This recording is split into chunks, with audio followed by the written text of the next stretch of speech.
الحمد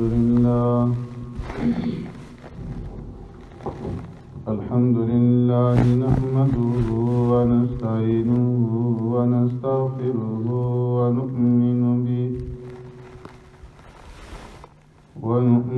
به ونتوكل عليه ونعوذ بالله من شرور أنفسنا ومن سيئات أعمالنا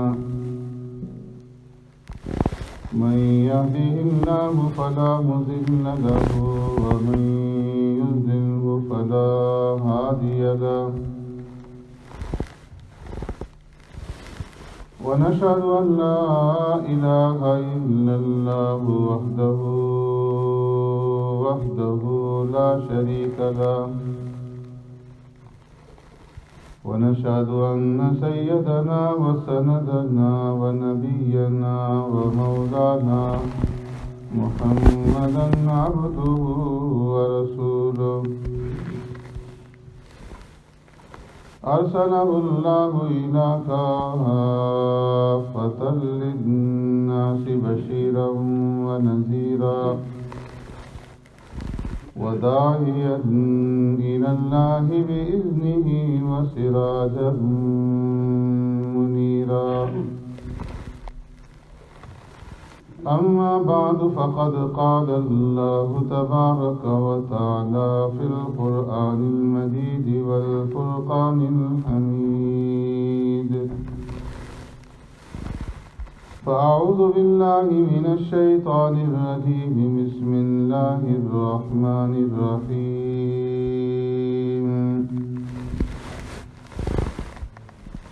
يا أيها الذين آمنوا إذا تداينتم بدين إلى أجل مسمى فاكتبوه وليكتب بينكم كاتب بالعدل ولا يأب كاتب أن يكتب كما علمه الله فليكتب وليملل الذي عليه الحق وليتق الله ربه ولا يبخس منه شيئا فإن كان الذي عليه الحق سفيها أو ضعيفا أو لا يستطيع أن يمل هو فليملل وليه بالعدل